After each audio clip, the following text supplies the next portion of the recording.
La reforma fiscal 2014. Decreto de beneficios para la frontera. La formalidad de las empresas es una tarea La pendiente. economía americana avanza La ligeramente. proveeduría maquiladora sigue siendo el La gran concentración de pendiente poder de mexicano. mercado en México La es alta. transparencia gubernamental continúa siendo México el está talón de listo Aquiles para producir mexicano. altos volúmenes Las de leyes hidrocarburos. antilavado.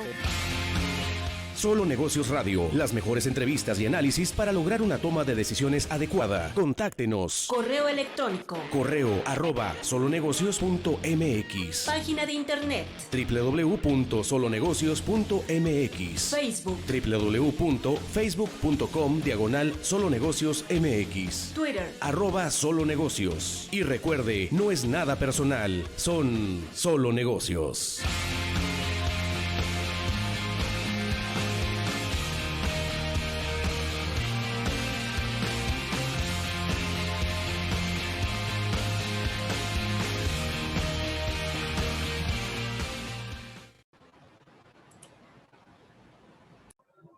Hola, ¿cómo está? Mi nombre es Alejandro Sandoval, los saludo con mucho gusto en este programa de Solo Negocios Radio que transmitimos a través de Radio Mexicana 1300 de amplitud modulada en Ciudad Juárez y áreas circunvecinas, al igual que en internet en nuestras noticias Radio Mexicana 1300 AM, Facebook Live o también en Solo Negocios, nuestra fanpage de Facebook.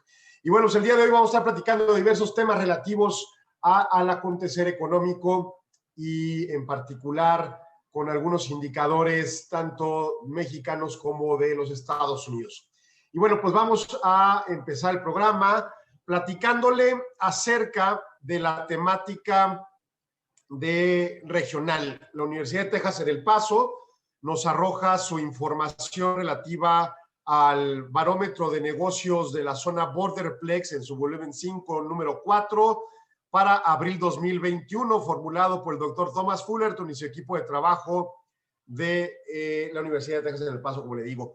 Y bueno, pues en términos generales nos señala que hay vamos a decir, el lema de coyuntura del boletín de esta semana, de este mes, perdón, es que pues hay una disminución en la situación emergente del caos económico. La Reserva Federal de Dallas, en su indicador de negocios metropolitanos o de ciclo de negocios metropolitanos en El Paso, subió en marzo. Las últimas lecturas indican que la actividad económica del Paso se ha recuperado para respecto a los niveles del primer trimestre de 2019. Escuchaba a Gabriel Casillas y Alejandro Padilla en su podcast de Norte Económico y señalaban que, en particular, Alejandro Werner, de Fondo Monetario Internacional, en una entrevista, señalaba que se consideraba que Estados Unidos recuperaría su nivel 2000 o prepandemia para el final de este año 2020, entonces 21, perdón. Entonces eso pues pudiera demostrar la eficacia de los apoyos económicos que ha emitido esa nación a partir de deuda, por supuesto.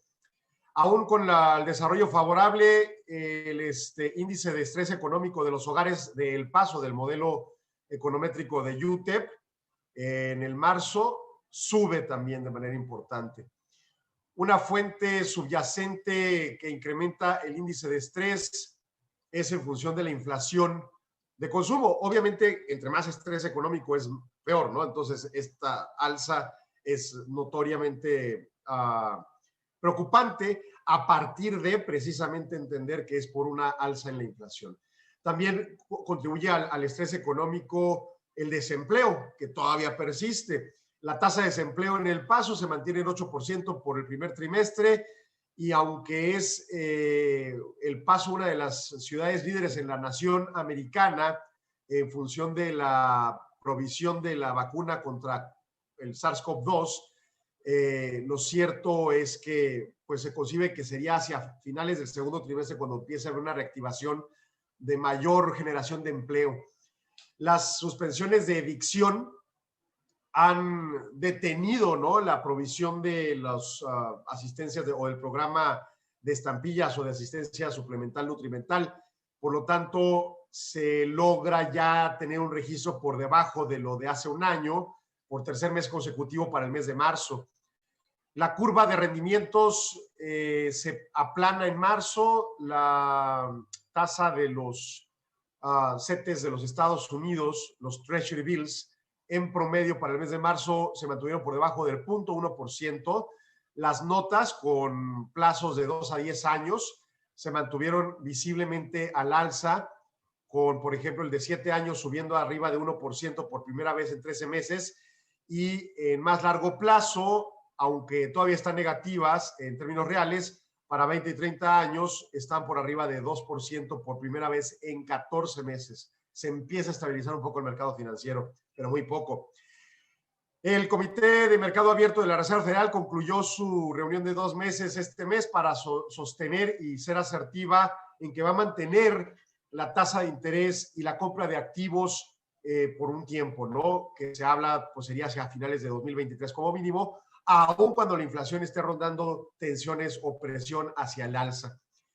En cuanto al mercado inmobiliario, en El Paso se mantiene estrecho en marzo, con precios medianos para los hogares de unimembres, perdón, no unimembres, sino de familias unitarias, vamos a decirlo, para el mes de marzo, $15,000 arriba de su nivel de hace un año. Hay muy pocas casas ofertadas a la venta porque los propietarios se mantienen recalcitrantes a potenciales compradores en función de varias posiciones de decisión de reubicación y el encarecimiento de los inmuebles, o sea, vender tu casa e irte a otra que pueda ser más cara, ¿no?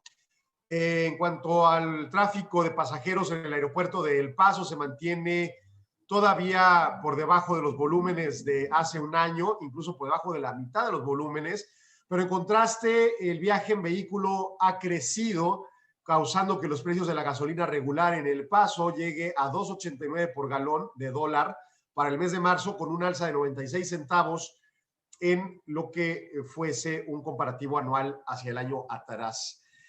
La tasa de desempleo en Las Cruces para el mes de abril, sí, déjeme revisar que es el mes de abril, sí, no, el mes de marzo, fue de 8% también, igual que El Paso. El desempleo, o más bien el empleo no agrícola, sube 5%, perdón, se mantiene 5.9% por debajo del nivel de hace 12 meses. Los únicos sectores que tienen ganancias es en manufactura. Los servicios a negocios empiezan a darle la vuelta al asunto y bueno, pues hay todavía un mercado débil en el municipio de Las Cruces o en el municipio de Dona Ana. Y para la ciudad de Las Cruces, en su caso, en Las Cruces, el programa de asistencia nutrimental se mantiene arriba de los 30,000 por tercer mes consecutivo. En materia del tipo de cambio real, sube un poco conforme la debilidad del peso se verificó en el mes de marzo. El tráfico de automóviles hacia el norte, de Juárez hacia El Paso, subió los 700,000 vehículos en marzo por primera vez en el año, y el tráfico internacional a pie o de peatones también incrementó notablemente en el mes de marzo hacia 300,000. El tráfico de vehículos de carga también subió mucho en el mes de marzo conforme la manufactura se acelera en Ciudad Juárez, y en su caso podría implicar que el comercio total entre El Paso o en el distrito aduanal del Paso básicamente sobrepase los $9,000 millones en el mes de marzo. Esa sería la información resumen. Le comparto pantalla para destacar algunos de los gráficos y verificar la movilidad que ocurre precisamente en este resultado del índice o del barómetro de negocios de la Universidad de Texas en El Paso. Que ve usted en pantalla en este momento, en unos segundos se pasa, ahí está, es el índice de negocios de la zona metropolitana formulado por la Reserva Federal de los Estados Unidos en Texas y en particular con la ciudad del Paso. Y bueno, pues vemos la movilidad del 2019 con una tendencia positiva desde los 333 unidades hacia las 345 más o menos. Posteriormente en el 2020, viniendo de las 345, empieza a bajar conforme la información de la cuarentena pega, se anula conforme la cuarentena se aplica y empieza una recuperación que tiende a ser aplanada, primero fuerte y luego aplanada, para continuar con esa misma trayectoria ya similar a la de 2019. Así que ahí mejorando el ritmo de negocios en la ciudad del Paso, Texas. Posteriormente tenemos el indicador general de últimos 10 años de este propio y vemos su pendiente esta parte es la que me interesa. Para quien lo puede ver en redes sociales, tenemos una pendiente todavía un poco más aplanada que la que veníamos construyendo en los últimos 5 años, pero empieza a formularse en un sentido positivo, lo cual da pauta para concebir mejor actividad de negocios. Y eso que todavía no podemos cruzar los mexicanos a El Paso, ¿no? Entonces, eso da pauta para concebir que podamos hacer una compensación fuerte en cuanto tengamos el acceso de mercado. En materia de la tasa de rendimiento de los bonos americanos, pues obviamente en 2020 muy aplanada la pendiente, si la viéramos desde una perspectiva anual completa, y ahora empieza a apuntalarse, ¿no? Dependiendo el tipo de bono que está en el eje horizontal. Luego tenemos el índice de estrés económico de los hogares del Paso, que también puede tornarse preocupante en función de la inflación, ¿no? Básicamente, y que todavía hay una tasa de desempleo fuerte. Aquí está en rojo cómo ha venido bajando y de repente se apuntala la inflación como factor determinante en el tema. Y en el multianual llegamos a estar peor en el escenario 2009-2010, aun cuando fuese esta la peor recesión matemáticamente, como por ahí he reiterado diciendo que Gabriel Casillas nos ha dicho en IMEF, sí es la peor recesión, no es la peor crisis por múltiples factores a considerar. Para empezar, porque es una recesión inducida y hay mecánicas de control, sobre todo en Estados Unidos. Aunque hay cosas que se pueden descontrolar, como el tema de la inflación, ¿no? Bueno, la tasa de desempleo en El Paso, Texas, con un movimiento fortísimo para el 2020, estable en 2019, obviamente, y empezando a estabilizarse, pero todavía en rangos altos, promedio 2020, durante este inicio de año. Y pues en el multianual obviamente fue peor. Oye, ¿esto puede implicar que es más crisis esta que la de 2009? Pues no necesariamente. Sí hay más desempleo, pero hay más condicionantes de apoyo. En aquel entonces no hubo esas condicionantes de apoyo, por ejemplo, ¿no? Estampillas, ¿no? Este tema del apoyo, de apoyo suplemental, nutrimental, pues bajando de manera importante en 2021, dando pauta para una mejora en la actividad económica. Y en el multianual, pues tuvimos momentos de pico en 2010, y luego volvieron a subir hacia 2012, 2014 para la zona del Paso, hasta 2015 de manera fuerte, y luego tender a bajar aún en esta recesión en donde el alimento no necesariamente faltó tanto. Tengo que ir a corte en radio, voy a continuar aquí en redes sociales. No se vaya, siga en Solo Negocios.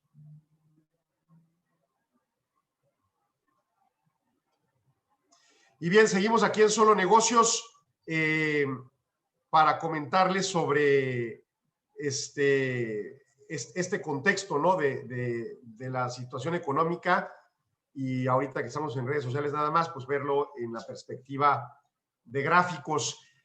La mediana de hogares, de precios de hogares o de inmuebles, pues en El Paso, muy alta, tiende a bajar un poquito entre febrero y marzo, pero vea usted los precios por encima de 2019 de calle. O sea, estábamos en 2019 en el cierre $172,000 más o menos, y estamos en $185,000 el costo de una casa en El Paso, ¿no? Haciendo memoria sobre la entrevista que tuvo Emanuel García y Luis Enrique Gutiérrez Casas con un arquitecto que no me quiero animar a decir su nombre porque no me voy a equivocar, pero fue hace como unas 2 o 3 semanas, y hablaba de por qué en Juárez están subiendo tanto los precios de los inmuebles. Bueno, una de las causales que ocurre paralelamente en El Paso es la escasez de inmuebles, ¿no? La construcción no está siendo tan acelerada. Aquí tenemos otras trabas, sobre todo normativas, pero ciertamente hay temas que concebir. Ahora, también el planteamiento de política pública no ha cambiado tajantemente, quizá más de manera subjetiva, no tanto norma, y entiendo yo que hay contención de otorgamiento de permisos para construcción, y por eso hay parte de la situación de que no se aumente de manera relevante la construcción de hogares. Pero este cambio subjetivo pudiera estar vinculado más que nada con el ánimo de buscar crecimientos verticales en lugar de horizontales. Y entonces, pues es una disputa que se tiene con las constructoras en función de que las constructoras quieren construir horizontalmente porque tienen reservas inmobiliarias para hacerlo. El problema es que viene a traer la problemática clásica de Juárez y muchas otras ciudades de crecer de manera desparramada horizontalmente, acrecentando los costos para el municipio en cuanto a los servicios públicos, y que el municipio empiece, de nuevo, subjetivamente, sin una determinación formal, a contener esas posiciones, ¿no? Sin embargo, estos terrenos que tienen estas inmobiliarias ya están urbanizados, o sea, ya están dentro del plan de desarrollo urbano. Entonces, es un tema complejo, ¿no? El de la decisión. Y bueno, pues el inventario de casas tendiendo a la baja de manera relevante, lo cual da una pauta para concebir esa parte de que, por qué suben los precios de las casas en El Paso concretamente. Y bueno, ya vamos a regresar al aire en Solo Negocios Radio. Voy a cambiar la pantalla al Índice Nacional de Precios al Consumidor y volvemos en segundos para comentar de este indicador publicado hoy por el INEGI.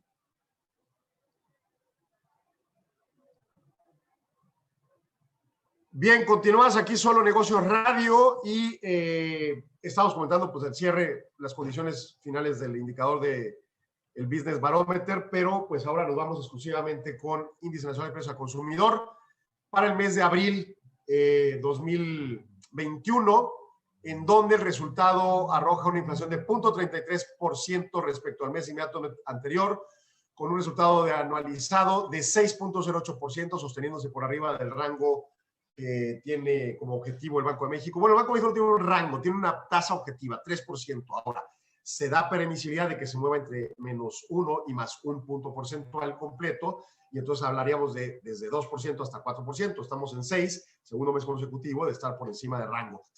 Hace un año, la inflación había bajado 1.01% mensual, con una tendencia para estabilizarse en 2.15% anual. Entonces, cuando algunos funcionarios del Banco de México se defienden diciendo, bueno, lo que pasa es que hay una base comparativa matemática muy baja hace un año y por eso esta situación. Sí y no. Ojo.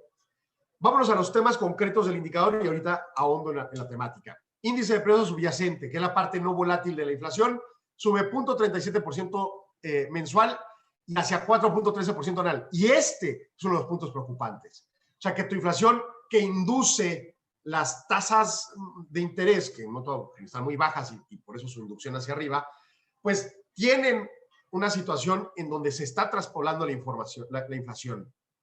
La parte no subyacente, la de los precios energéticos, sube 0.21% hasta 12.34% anual. Ahí entra el planteamiento matemático que aducen, en particular Gerardo Esquivel, su gobernador del Banco de México. Sí hay una situación matemática. Si el año pasado de manera errática bajó la inflación de manera extrema a 2.15% anual por los precios bajos del petróleo y por ende de la gasolina, entonces el que ahora tengamos una inflación apuntalada amplía el margen matemático para el resultado. O sea, sí es cierto que hay matemáticamente una inducción errática en esta inflación. Si el año pasado hubiera sido inflación normal de alrededor de 3%, el resultado de este año sí sería mayor, pero no tan mayor, hacia 6.08%. Porque la comparación con el año pasado es con un mes errático de abril. O sea, no había pasado en un abril anterior que cayeran los precios de petróleo tanto como lo que ocurrió el año pasado. Entonces, tienen razón en esa parte, pero solo en la parte no subyacente, que incluye productos agropecuarios y productos energéticos, énfasis marcado, gasolinas. Este año, el problema es que el subyacente también sube, y la cuestión es explicar por qué.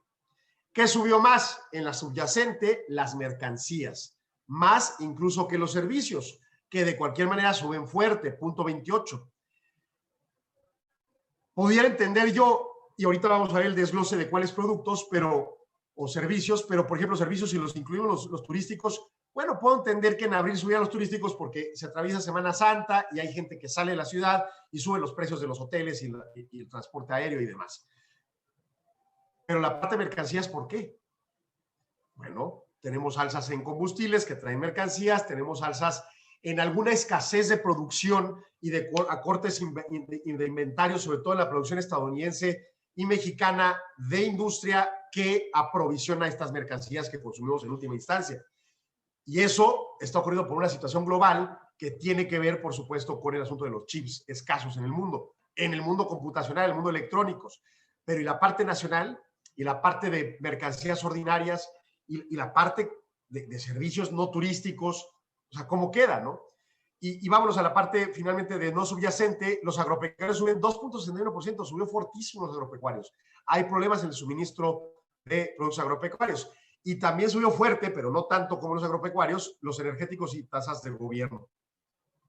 Aún con que 18 ciudades del país en el mes de abril tuvieran subsidio eléctrico. Aquí en Juárez ya lo tenemos ahora en mayo, pero entramos en mayo. En abril entraron otras ciudades. Y aún con que a ellas se les diera subsidio y abril y mayo tiendan a ser meses deflacionarios, no es el escenario como para pensar que subiera tanto, ¿no?, las tarifas gubernamentales. Y es que la CFE sí anunció un alza en las tarifas energéticas eléctricas. Entonces, pues ahí va dando pauta, ¿no? El gobierno tiene que ver con esta alza en la perspectiva no subyacente, junto con el comparativo matemático. Y en su caso, pues bueno, también tenemos el tema de la, ¿cómo se dice?, de la perspectiva de la subyacente, ¿no? Vámonos a los precios en concreto. En la subyacente, por ejemplo, ¿qué subió más? 2021 tenemos en mercancías 0.44, alimentos, bebidas y tabaco de lo más alzado. O sea, no es lo que más importamos, lo que más importamos son bienes como mercancías no alimenticias, y ya no subieron tanto. Hoy el tema de subcomponentes de chips y demás, aquí está, subió fuerte, sí es cierto, pero no subió tanto como alimentos, bebidas y tabaco. ¿Por qué? Temas internos del país, escasez, cierre de empresas suministradoras, reaperturas, momento turístico, venta de esos productos, etcétera. Servicios, vivienda está subiendo en el país. Otros servicios que incluye loncherías, fondas, taquerías, restaurantes y similares, servicio de telefonía móvil, mantenimiento de automóvil, consulta médica, servicios turísticos en paquete y otros.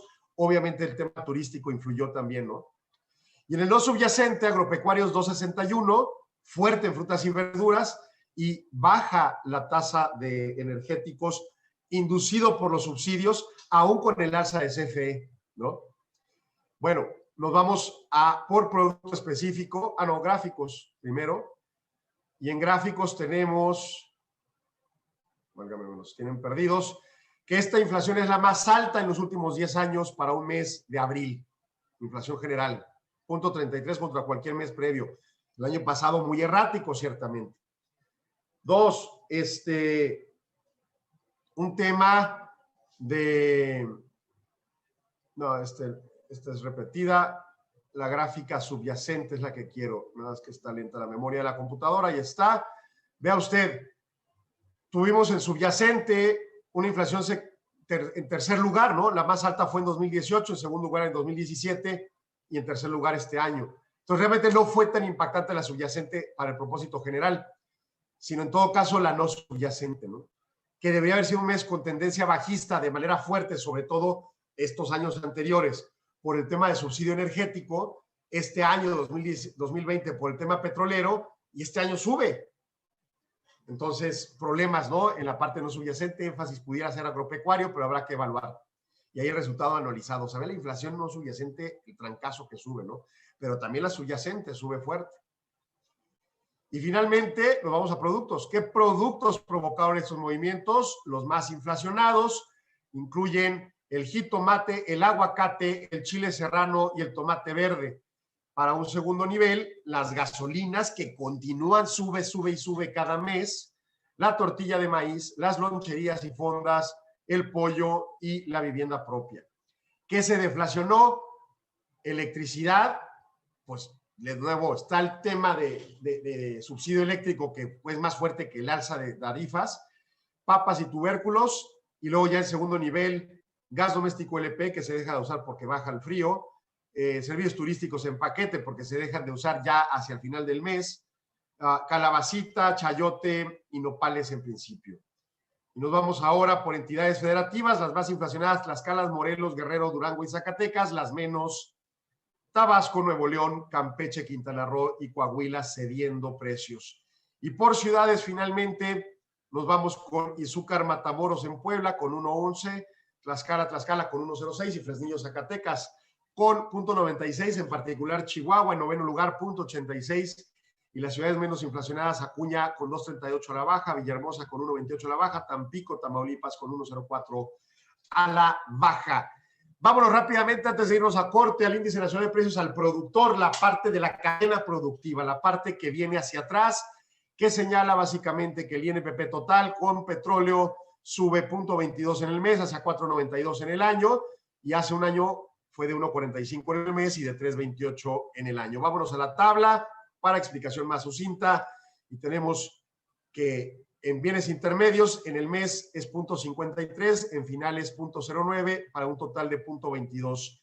Abril 2021, índice mensual general. Y en el anual tenemos en intermedios muy fuerte 8.84, finales 3.45 y total 4.92. ¿Qué pasa en concreto en la temática? Bueno, estamos viendo, por ejemplo, que la minería tuvo un alza de precios muy fuerte hacia el 60.05% y que induce en la minería final 67 para un total de 63.58. Esa es la más fuerte, pero su incidencia no debe ser tan marcada para no tener una influencia tan fuerte. En todo caso, electricidad subió importante, 1.93, final 4.06 para llegar a 2.28, induce fuerte, hay peso relevante. Construcción en final, nada más existe final, subieron de precio, hay actividad creciente, sobre todo en fronteras. Y manufacturas, nada más en intermedio con una alza fuerte, y para final 2.45. Las actividades terciarias hacia 1.53. ¿Qué quiere decir todo esto? Bueno, básicamente que las cadenas productivas van traspasando precios, que en esta ocasión, sobre todo la parte intermedia, los traspasó más fuerte. No significa que los van a pasar tan rápido al consumidor. Recordemos que hay competencia, y entonces cuando vas con consumidor, aunque tengas precios alzados en tu cadena productiva, no los puedes traspasar tan fácil como empresario, porque si tú subes tu precio y tu competidor no, pierdes cuota de mercado. Entonces, en esa tesitura no es un tema sencillo enfrentar un alza de costos de una manera marcada cuando enfrentas un contexto de alta competencia, ¿no? Si no hay competencia, como en electricidad, pues ese sí lo pasas. Si hay un abultamiento de alzas de precios en toda la cadena productiva, va a pasarse. Ahí no hay ni cómo, porque todos los competidores suben o traspasan el precio. Entonces, ¿qué escenario estamos? Estamos en uno en donde empieza en los intermedios a haber una inducción al alza, y en algunos puntos específicos, como electricidad y construcción, en los finales, ¿no? O sea, tarde o temprano puede haber una presión inflacionaria. En fin, yo tengo que ir a corte comercial en radio, regreso en segundos, nos quedamos en redes, no se vaya, esto es Solo Negocios.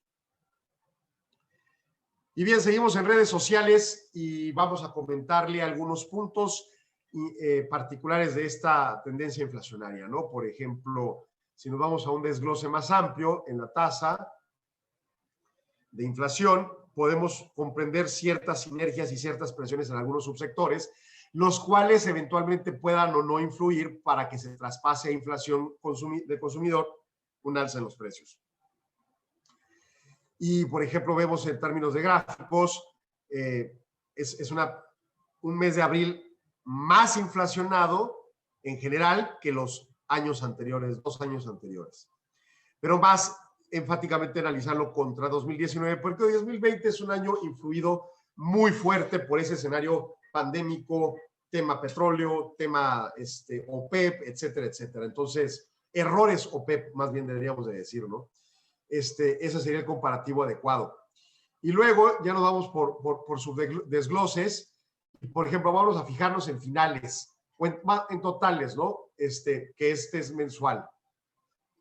0.215 para primarias, 0.14, podríamos decir, secundarias 0.3, con tendencia bajista en el mensual, o sea, en el anual fue el que impactó fuerte, pero el mensual bajista, minería y electricidad, subsidio también, ¿no? Que a industria no hay subsidio. Aquí tendríamos que evaluar por qué baja la electricidad final. Terciarias, 0.49, con estos picos, por ejemplo, en servicios inmobiliarios, transporte, correo y almacenamiento fuerte, servicios de salud y asistencia social y alojamiento temporal y de preparación de alimentos de bebidas, ¿no? O sea, la cadena productiva de hotelería, por ejemplo, ¿no? Entonces ahí, pues, tomando sinergias, las actividades más riesgosas pudieran ser algunas de agricultura, construcción, vámonos a doble dígito y básicamente, ¿no? En terciarios no hay doble dígito. Entonces, ese sería el contexto. Industrias manufactureras acercándose al doble dígito sin llegar todavía de manera fehaciente. Y bueno, pues aquí tendencia inflacionaria con la de bienes intermedios, la anual, pendiente bajista respecto a 2018. Entonces, quizás sin tanta preocupación en esto, más allá de bienes intermedios que subieron fuerte, ¿no? Vamos a regresar a radio y nos vamos a ir al índice de consumidor. Y en índice de consumidor, pues también tenemos tema que comentar. Y bien, estamos regresando a Solo Negocios Radio, tercer segmento, y vamos con el indicador de confianza del consumidor de INEGI 2021, abril. Llega a un aumento mensual de 1.6 unidades con datos ajustados por estacionalidad. Y pues es el gráfico que quienes ven en redes sociales pueden destacar. Cómo venía bajando hacia 2018, sube el ímpetu consumidor en 2018 para junio, julio, pero se empieza a menguar con la pandemia, marzo 2020, y empieza a apuntalarse para llegar a niveles más o menos de junio 2018. Seguirá subiendo, vamos a ver desgloses, pero en particular, pues el tema es que estos desgloses permitan pensar en una comprensión más profunda del indicador. ¿Cuál es la situación económica del hogar hoy comparada con hace 12 meses? Sigue por debajo del umbral de 50 unidades, pero está con crecimiento mes a mes 2.3, año a año 11.3. O sea, sí mejora la situación respecto al año pasado, obviamente, pero en el mes a mes sube muy fuerte, 2.3%. Entonces, importante. Ahora, es hoy comparado con hace un año. Hoy comparado con el futuro, ¿cuánto es? Arriba de umbral, 56.2. Recordemos que el umbral es 50. Sube 0.6 de bilón, pero sube 12.5 anual. Recuperación fuerte. O sea, hay mejor expectativa hoy hacia el futuro que hace un año hacia el futuro. La pandemia nos asustó, obviamente. Para la perspectiva del país, ¿qué opina de la situación económica del país hoy respecto a hace 12 meses? Sube 1.6, alza promedio, fuerte, y sube 6.8 anual, fuerte también, no tanto como los dos anteriores, pero fuerte. Y la situación del país hacia el futuro, por arriba de umbral, sube fuerte, mediano, y sube fuerte anual. Y en cuanto a la posibilidad de comprar, comparado con hace un año, activos fijos, más bien bienes duraderos, le decimos en materia de consumidor, como televisoras, muebles, lavadoras, entre otros, pues está muy por debajo del umbral, pero sube fuerte en el mes y sube fuerte anual. Y nos da pauta para concebir que el consumidor empieza a tener confianza de la recuperación. Vemos contraste con las encuestas mensuales de opinión empresarial, y allá no tienen tanta confianza. Sí hay optimismo hacia el futuro, pero no tanto como para pensar en apuntalar la inversión, que es uno de los factores fundamentales. El consumidor no incluye una concepción tan amplia en esa perspectiva de inversiones, pero digo, porque el consumidor se puede concebir cualquier consumidor, incluyendo, pero con énfasis marcado, los trabajadores. Y entonces los trabajadores, pues tienen empleo o no tienen empleo, no conciben el porqué en función de origen de inversión. O sea, no hablo de que sean ignorantes, pero no es algo con lo que tomes la determinación. O sea, puedes entender que hay empleo o no, empleo disponible y punto, y no que es porque están o no invirtiendo en la economía los empresarios, ¿no? Sino porque esa es la condición del mercado en particular. Y bueno, pues vemos gráficos, todas con pendiente positiva, algunas por debajo de umbral aún, y otras ya por muy encima, ¿no? Y luego la tabla final, que ya viene un desglose muy amplio, en donde, por ejemplo, le preguntan al consumidor sobre consumos específicos, ¿no? Vamos a verla en un segundo, pero básicamente es de comentarse que es una tabla con desgloses sustanciales que pueden hacer ver también ciertos aspectos en los que realmente tiene confianza el consumidor y otros en los que no necesariamente tiene confianza el consumidor.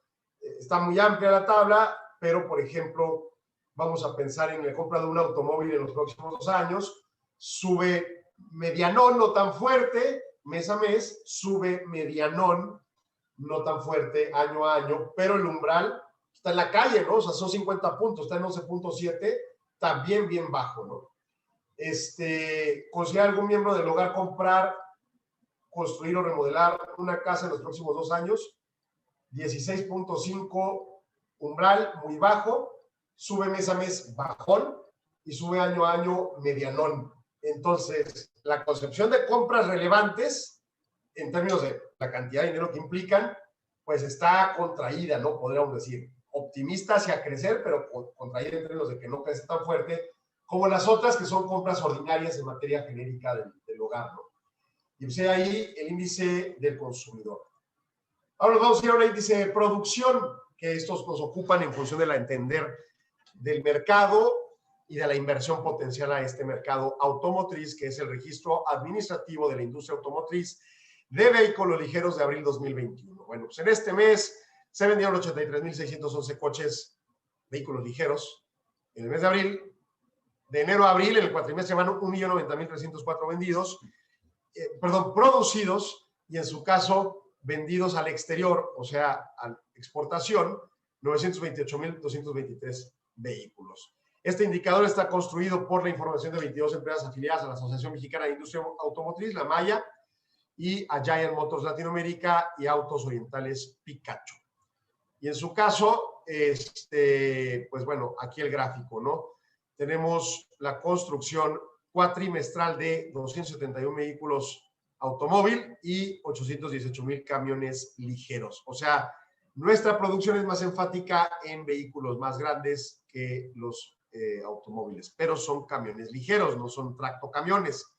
Este es el gráfico y logramos una capacidad de producción relativamente estable durante el periodo de recuperación de nueva normalidad, desde julio hasta hoy. Esto es en el último año, ¿no? Y posteriormente en el reporte mensual podemos ver el comparativo de hace un año.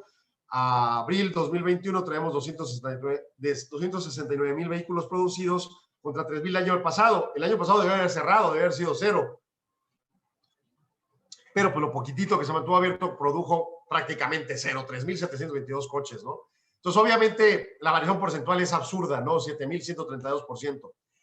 En el cuatrimestre tenemos una producción de 1,090,000 y hace un año fue de 937,000, con una variación de 16%. En materia de ventas, aquí es donde se ilustra más el argumento matemático de compararse con un año errático, ¿no? O sea, comparar abril 2020 con abril 2021 es absurdo, o sea, 7,132% de diferencias es irracional, pero es real y ocurre porque indujimos al cierre la economía en abril del año pasado. Y de repente se reabre y ¡pum! Sube, ¿no? Más bien tendríamos que comparar con 2019 para darnos cuenta qué tanto sube en un año relativamente comparable, ¿no? Y es relativo porque 2021 sigue siendo un año pandémico, pero con menor incidencia al tema, ¿no? Ventas al público en el mercado interno de vehículos ligeros. En México, ¿cómo se venden? 34,000 hace un año, 83,000 este año, subió 139%. De nuevo, también esta venta quizá no tan marcada la diferencia matemática, pero sí como para pensar en un escenario de que, pues, se vendieron coches el año pasado, hubo operaciones comerciales, quizá hubo órdenes de compra electrónicas y pagos electrónicos, pero realmente pues el comparativo no debería ser así. Aquí no está notorio el cambio, pero sí es obviamente uno inducido matemáticamente por el efecto irracional o subjetivo del año pasado. Y luego en el cuatrimestre, pues las ventas más o menos hay más fuerte, no tan fuerte, por lo tanto oculta un poco la situación, ¿no?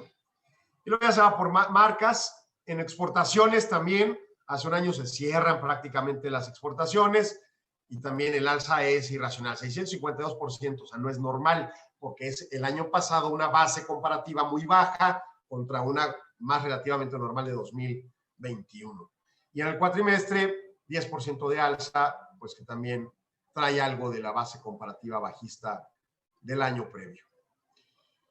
Y bueno, nos vamos ahora, y para terminar, indicadores con las solicitudes de desempleo que se reportaron ayer, mayo 6, para el Departamento del Trabajo en los Estados Unidos de Norteamérica, que es crucial para el conocimiento de la economía mexicana y énfasis marcado de Juárez, por las órdenes de compra potenciales de productos de exportación, énfasis marcado, maquiladoras. Bien, con datos ajustados por estacionalidad, o sea, quitándole cosas erráticas, la semana bueno, es importante acotar eso. ¿Qué es cosas erráticas? Bueno, por ejemplo, una semana que trae un día inhábil. En Estados Unidos el 1 de mayo no es el Día del Trabajo, si no me equivoco es el 6 de septiembre. Pero en México sí. Entonces, por ejemplo, una semana, si tú haces un cálculo de una semana y haces un ajuste por estacionalidad, tú tendrías que, por ejemplo, para la semana que corre el 1 de mayo, que fue la semana pasada, hacer un ajuste porque ese 1 de mayo es inhábil y casi nadie trabaja. En cambio, lo comparas con una semana como la de la previa, que terminó, que sería el 23 de abril, el 25 de abril, esa semana no tuvo días inhábiles. Entonces, comparar una semana con días inhábiles con otra con días hábiles todos, es desajustado. Entonces, por estacionalidad, por la situación estacional que ocurre en días inhábiles. Y entonces se hacen ajustes por estacionalidad para evitar esas comparaciones erráticas. Entonces, ajustado por estacionalidad, la semana que termina el 1 de mayo, con situaciones avanzadas, con dato avanzado de solicitudes iniciales, llegó a 498,000 con una baja de 92,000. Se generó empleo, menos gente solicitó ayuda por desempleo. Es el nivel más bajo desde el 14 de marzo de 2020. Así que llegamos a recuperar el escenario prácticamente prepandemia. ¡Wow! Extraordinario. Nos llama a una perspectiva de crecimiento con riesgos inherentes de los que comentamos ahorita al final, pero Estados Unidos recuperando su actividad económica. Hace un año fue 256,000, ¿no? Entonces, o sea, no está por debajo de la del 14 de marzo, pero es la más baja desde el 14 de marzo. A la semana siguiente, hace un año, que subió a 7 millones de solicitudes. O sea, en una semana, 7 millones de personas se quedaron sin empleo. ¿Se imagina? En Estados Unidos, por la cuarentena. Allá el mercado laboral es muy flexible. Allá tú puedes despedir a los empleados en el momento que quieras y no hay un costo de liquidación de 3 meses de tu sueldo y esas cosas. Hay seguro de desempleo para esos efectos, ¿sí? Y entonces, pues, liberaron 7 millones de plazas. En México sí hubo desempleo, más en la informalidad, donde, pues, demándame a ver si va y punto, ¿no? Bueno, me están mandando a corte comercial. Regreso en segundos para continuar este tema. No se vaya, siga aquí en Solo Negocios. Y estoy en corte y sigo comentando solicitudes por desempleo.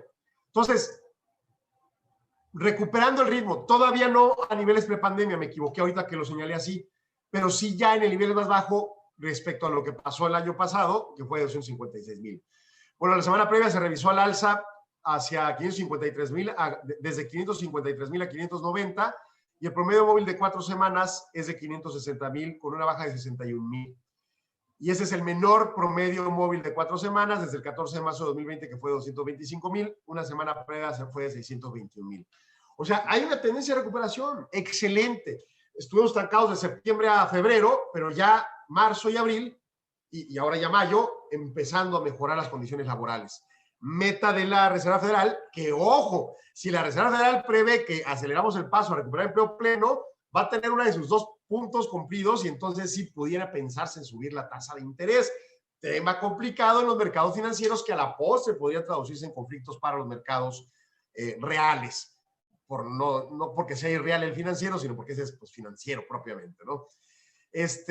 La tasa de desempleo ajustada por temporada, 2.6% para la semana que termina el 24 de abril. Y bueno, pues tenemos un acumulado de 3,690,000 personas con solicitudes por desempleo el 24 de abril.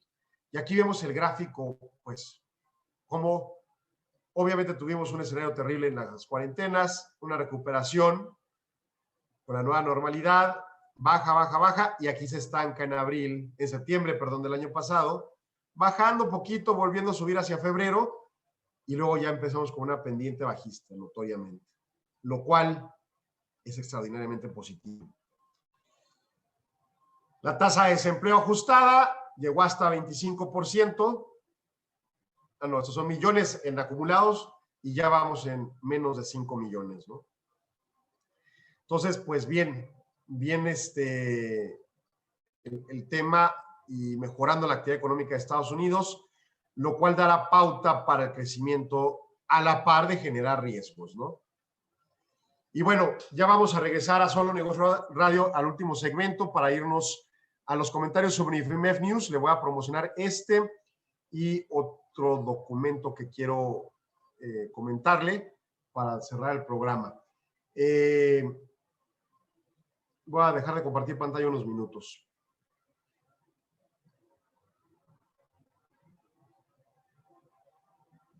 Bien, regresamos a Solo Negocios Radio y bueno, pues aquí vamos a platicarle un poco sobre la revista IMEF News. El IMEF publica su revista Ejecutivos de Finanzas desde hace décadas, ¿no? Básicamente. Y en su caso, esta pues trae en su consecuencia el asunto, varios temas que quiero exponerle para que usted la baje y la vea y le interese, ¿no? Solo que quiero abrir un archivito para mostrarle el tema. Híjole, lo vamos a tener que hacer medio manual. Bueno, la revista IMEF News, le digo, se publicaba, yo creo que tenía como 40 años publicándose, 30 años publicándose de manera física, se vendían en los lugares comunes de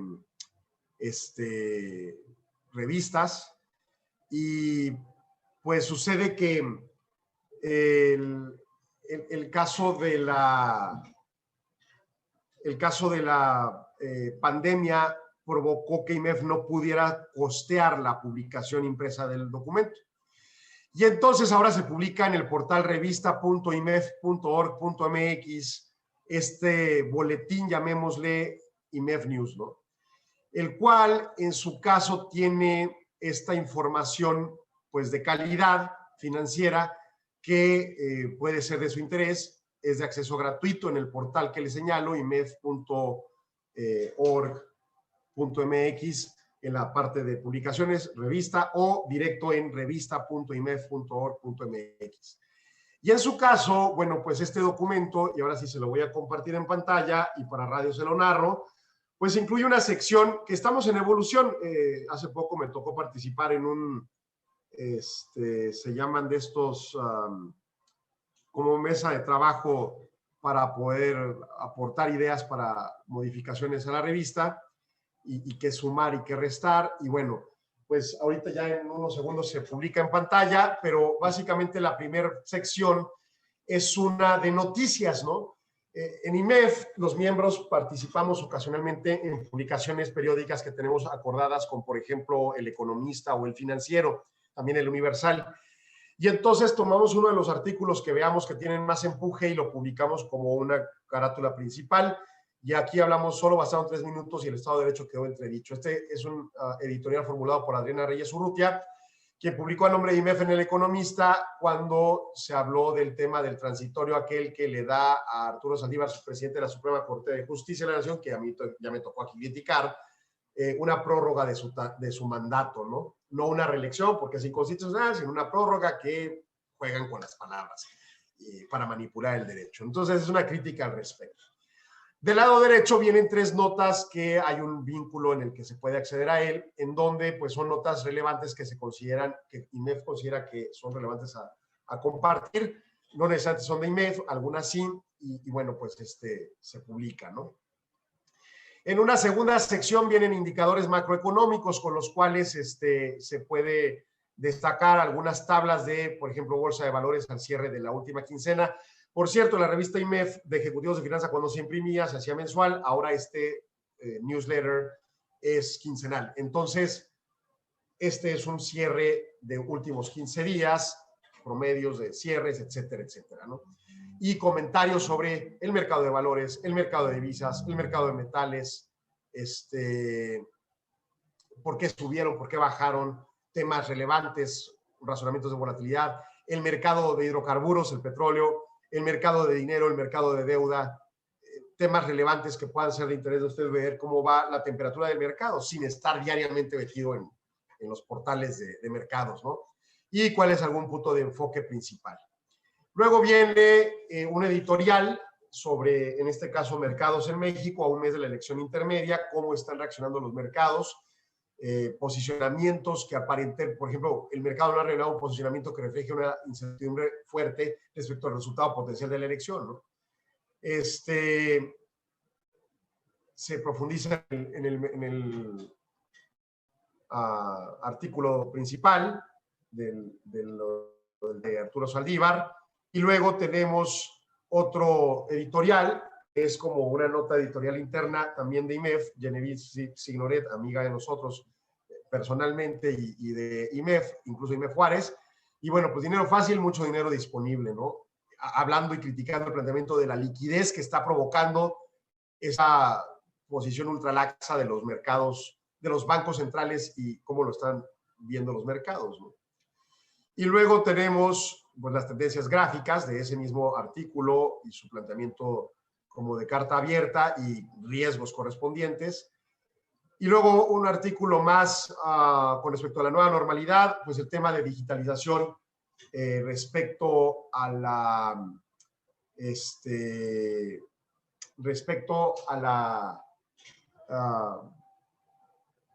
digitalización, a una mejor mecánica operativa de la empresa. O sea, un editorial que le habla a usted de por qué trabajar en la digitalización, ¿no? ¿Cuál es la razón lógica que llevaría a tomar una decisión sensata respecto al tema de la digitalización? Esa sería como la conclusión que yo pudiera entender de lo que quieren decir con este artículo. Finalmente, tendríamos el contexto de otro editorial más, una recomendación de un libro, en este caso, 9 gigantes de las máquinas inteligentes y su impacto en la humanidad. Y bueno, pues es un libro que trata sobre un tema relevante nuestro hoy en día, relevante al nivel incluso de preocupación en función de que pues son temas que, quiera usted que no, a todos nos afectan, porque todos estamos conectados a Google, a Facebook, a Alibaba, a Microsoft, a Apple, etcétera, ¿no? O sea, unos uno, otros otro, pero estamos conectados a esos gigantes que su valoración incluso llega a ser más alta que la del tamaño de algunas economías, o que varias economías del mundo, ¿no? Entonces, bueno, pues ahí el contexto. Y finalmente, las invitaciones a eventos, ya se me está congelando la máquina, pero bueno, pues vienen las invitaciones de eventos, las cuales tienen como propósito difundir los eventos que tenemos en IMEF y que en su caso, pues darían pauta para el contexto de la actividad del instituto, ¿no? Por ejemplo, el 7 de mayo, hoy tenemos préstamos personales y de negocios de tiempos de crisis, promovido por Grupo Puebla. Es un evento interesante para el análisis unipersonal de las finanzas. Si le interesa, ahí está la página de IMEF en la parte de eventos, el registro. El 12 de mayo vamos a hablar de cómo lograr ahorros y eficiencias en un esquema de home office. Ese es un nuevo esquema de eventos que vamos a tener que se llama IMEF en voz de los expertos. Luego, el 17 y 18 de mayo, el Grupo Nacional, como tema de IMEF Nacional, vamos a tener el 6º Foro de Energía, que es muy interesante. Hoy por la mañana en el CDN nos dieron pauta de la agenda, temas fundamentales para comprender el escenario energético. Y el 19 de mayo el Grupo Querétaro hace el Simposio de Disrupción 360 grados con 2 especialistas en temas de disrupción económica. Entonces, pues invitación abierta a los diferentes temas. Y entonces, bueno, pues de nuevo, y déjenme ver si se va a compartir la pantalla de se me hace que aquí tengo que cambiar la manera de compartir porque no compartí pantalla, sino ventana.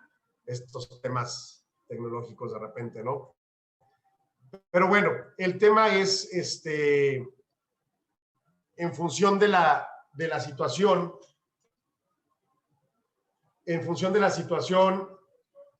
que tenemos en el IMEF News, le reitero la página imef.org.mx, y en su caso, en la parte de lo que es los eventos, ¿no?, que se difunden. la revista, etcétera. Y finalmente, antes de terminar el programa, me quedan un par de minutos. Hoy empezamos en ANADE Sección Chihuahua un diplomado de argumentación jurídica. Sí, es más, obviamente, para abogados. Quizá a quien le guste la filosofía también sea un tema interesante. Y pues a cualquier persona está invitada, por supuesto, pero pues sí es un tema más para abogados, ¿no? Tendremos a varios ponentes de alto nivel, como Leonel Castillo González, él fue presidente del Tribunal Electoral Federal. Gumecindo García Morelos, quien es un abogado postulante, doctor en Derecho. Manuel Ayala Reyes, que es secretario del Colegiado de Poder Judicial Federal. Cuauhtémoc Cuellar, que es magistrado de distrito. Jaime Cárdenas Gracia, académico e investigador de la UNAM, un abogado muy importante del país. Martín Hernández Cimental, magistrado de circuito. Estará también Arturo González Ferreiro, quien fue segundo distrito en el estado de Chihuahua. También está con nosotros el doctor Josué Beristain Cruz, del Consejo de la Judicatura Federal. Y luego está con nosotros también Amílcar Azael Estrada Sánchez, quien es juez de control en materia penal federal aquí en Ciudad Juárez. En materia federal, pues es el tema, ¿no? Y los temas de argumentación, pues van desde, por ejemplo, test de racionalidad de las pruebas de materia penal, sentencia de amparo indirecto y sus principios, interpretación del sistema judicial, el razonamiento probatorio, técnicas de argumentación en el ofrecimiento de desahogo y valoración de la prueba, argumentación con jurisprudencia, argumentación en derecho, argumentación en materia de hechos y pruebas, derechos humanos y argumentación jurídica, modelo argumentativo contraposición al modelo normativo y argumentación de derechos humanos como principio. Temas todos de alto relieve para el mejor ejercicio de la función del abogado. Así que los invitamos a ANADE Sección Chihuahua y nos puede localizar en seccionchihuahua@anade.org.mx y en su caso, bueno, pues con mucho gusto lo atenderemos. Empezamos hoy 7 de mayo, quienes no puedan atender tendrán acceso a la grabación, así que pues tiene toda la opción para atender al evento. Nos escuchamos el día de mañana, ya es fin de semana, el día lunes con Guillermo Soria Magaña aquí en Solo Negocio Radio. Y bueno, pues yo lo invito a mantenerse sintonizado aquí en 1300 amplitud modulada. Que pase un excelente fin de semana y pues nos vemos. Hasta luego. Agradecemos su atención. Nos escuchamos de lunes a viernes de 4 a 5 p.m. a través de Radio Mexicana 1300 AM. Contáctenos. Correo electrónico. correo@solonegocios.mx. Página de internet. www.solonegocios.mx. Facebook. www.facebook.com/solonegociosmx. Twitter. @solonegocios. Y recuerde, no es nada personal, son solo negocios.